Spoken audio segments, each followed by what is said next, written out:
Net off that away to a straight line over a mile two, the Basti Equiworld Dubai International Stakes, a Group 3 which is being run unchanged, yielding to soft ground. It is Trust Your Instinct at the end of a furlong, just leading Jan Brueghel, tracked by Empress of Beauty. Close up is bolstered on the outside of Curragh Secret, and then Self Belief. At the rear, Wendell and Chazamy. Trust Your Instinct goes on a length in front of Jan Brueghel. Just third is Curragh Secret from Bolster as they go towards the turn, bringing them uphill towards the 7 furlong point. In the fourth, the Basti Equiworld Dubai International Stakes. It's Trust Your Instinct leading Jan Brueghel. Look potentially smart here in debut.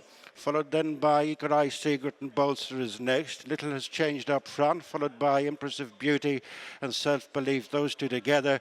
And then Wendell herself, a Group 3 winner, is one behind Chazamy. They're right up at the top of the track as they reach the halfway stage. It's Trust Your Instinct and Dylan Brown McMonigal by under a length. To Jan Brueghel, Ryan Moore handy in second. Bolster just moves into third for Chris Hayes on the outside of Curragh Secret and Shamie Heffernan, and Self Belief and Billy Lee. The back three are Empress of Beauty, Chazamy and Wendell with 3.5 furlongs to go. They're homeward bound. Trust Your Instinct. Wound up in second is Jan Brueghel, tracked for the approach to the straight by Bolster.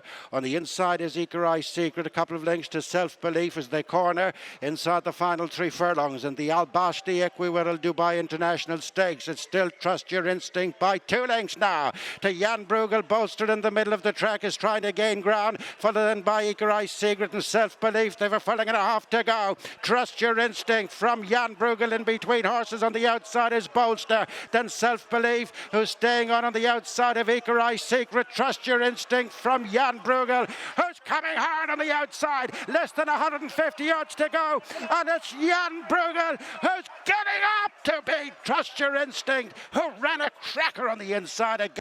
Yes, Aidan O'Brien joins me now after saddling a quick fire double, of course. I can see why you were worried about the ground. He switched leads a couple of times. He did, Kevin, yeah, swapped and changed, but Ryan was very good on him. He kept reorganising him. Ray's in charge of this fella with Osmar. Rodney rides him out, and Dean rides him in all his work, so we're delighted with it, really. We were worried about the ground. We knew he'd improved a lot, but we were worried about the ground.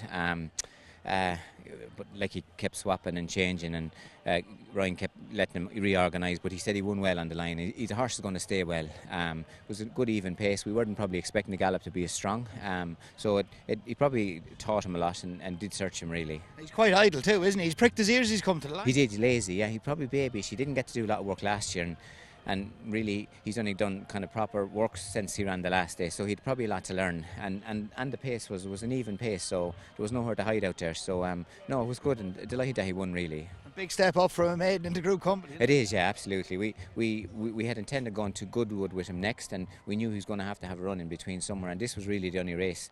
Obviously he'd prefer to maybe go to a winner's race or a bit smaller, but this race suited him, and he's probably a fair horse, you know. There's no doubt about it, and he's nearly pulled up at the boards. He's nearly ran into the boards. That's always a good sign, isn't it? He did, yeah. He got it very well. We thought he would. Ryan thought he was a 1.5 mile plus horse, and obviously his maiden was 1.25 miles, and this was 1.5 miles. So he was flat out really on 4 out, and he kept responding. But listen, Ryan kept reorganising him and helping him, and no, sure, listen, you'd have to be very happy, really. He'll come on a lot from that, won't he? The education, he'll sharpen up as well. I say a lot, Kevin, yeah, I'd say a lot. And like, when he was off the bridle that far and kept coming, and like what you said, he still galloped to the board. So it obviously was all greenness, but he will learn a lot, and it should be easy for him between now and then. We won't have to be too hard on him at home, hopefully. Garden Stakes, isn't it? I think so, yeah, Garden Stakes, 3-year-olds, yeah, that's what we were thinking of.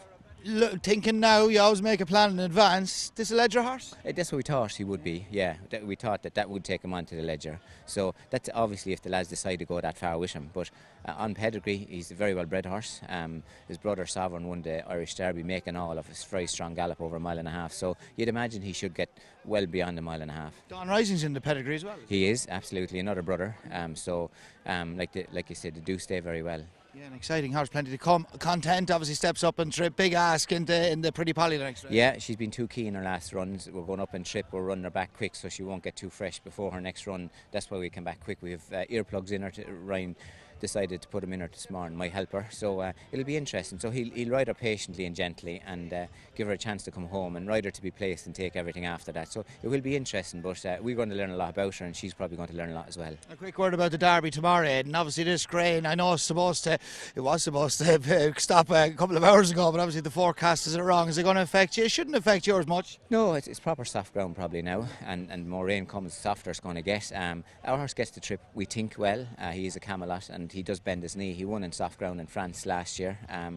It was real good ground in Epsom, but we felt from the Dernestown he had to have a run between if he was going to come here, and that's why he went obviously to Epsom, and we rode him forward in Epsom because City was in the race.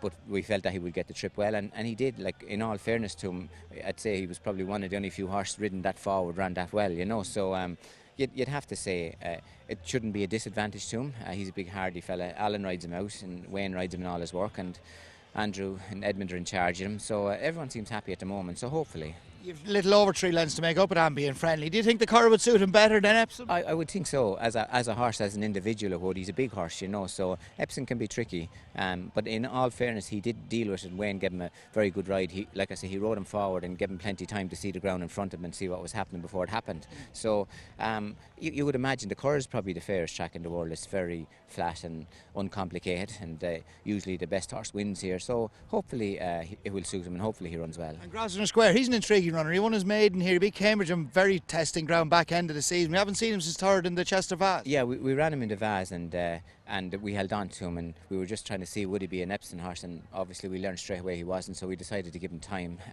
and we decided to ride him more forward. So he's going to go forward tomorrow as well. Declan, I'd imagine, might end up making it. Euphoric. Yeah, and I'd imagine, because he's straightforward and he gets the trip, I'd imagine Wayne will go forward and he will do the same on him. So we'll ride him more forward than we did in York or in Chester, and obviously he's bred to get the trip very well as well, so it'll be good for him, and we're going to learn a lot about him as well. And finally, Aidan, before we let you go, can't help but asking you, how are those 2 fillies out of Ascot last week? Fairy Godmother and Bedtime Story, they were very good. Yeah, very happy.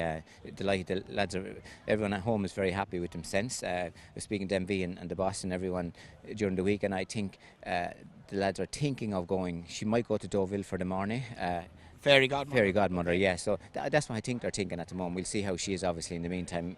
Aoife rides her out every day, and Yvonne is in charge of her. So if everyone is happy, and we'll see. And then the other filly might go to Leopardstown for the Silver Flash, I think. And she might stay on that 7 furlong route type. So Debutantes. Yeah, exactly, on to the Migler and those type of races. So we'll see, I suppose.